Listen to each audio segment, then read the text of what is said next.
ఈ మూవీ థియేటర్స్లో 2 hours 30 minutes run టైంతో release అయింది. బేసిక్ స్టోరీ స్పాయిలర్ లేకుండా ఈ మూవీ మొత్తం సీత అనే ఒక అమ్మాయి చుట్టూ తిరుగుతుంది. తను ఒక కుకింగ్ వర్క్షాప్ కోసం హైదరాబాద్కి కారులో ప్రయాణం మొదలుపెడుతుంది.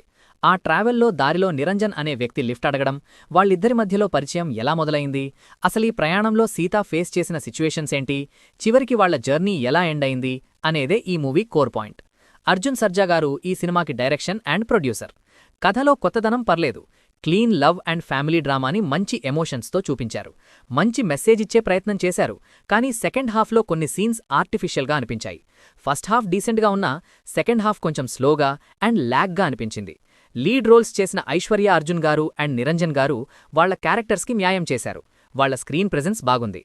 ఇంకా ప్రకాష్ రాజ్, సత్యరాజ్ లాంటి సీనియర్ యాక్టర్స్ వాళ్ల రోల్స్తో సినిమాకి వాల్యూ యాడ్ చేశారు. సినిమాలో అనూప్ రూబెన్స్డారీ సాంగ్స్ అండ్ బ్యాక్గ్రౌండ్ మ్యూజిక్ చాలా బాగున్నాయి. విశేషంగా శ్రేయా ఘోషల్ పాడిన song highlight. Visuals and production values రిచ్గా ఉన్నాయి. ఎడిటింగ్ ఇంకాస్త షార్ప్గా ఉండాల్సింది. ఎస్పెషలీ సెకండ్ హాఫ్లో కొన్ని రిడెండెంట్ సీన్స్ అవాయిడ్ చేయొచ్చు. మీకు clean family entertainers and emotional journey movies ఇష్టముంటే ఈ మూవీని ఒక్కసారి ట్రై చేయొచ్చు. బట్ స్లో పేస్డ్ మూవీస్ ఇష్టం లేని వాళ్లకి కొంచెం బోర్ కొట్టచ్చు. అండ్ నేను ఈ మూవీకి ఇచ్చే రేటింగ్ 2.75 స్టార్స్ అవుట్ ఆఫ్ 5. మీరు ఈ మూవీ చూసి ఉంటే మీకు ఎలా అనిపించిందో కామెంట్లో చెప్పండి. వీడియో చూస్తూ మీరు ఎంజాయ్ చేస్తే చాలు. మన కనెక్షన్ కంటిన్యూ అవ్వాలంటే సబ్స్క్రైబ్ పైన సింగిల్ ట్యాప్ చేస్తే చాలు. నెక్స్ట్ వీడియోలో మళ్ళీ కలుద్దాం. అప్పటి వరకు take care. Thank you for watching.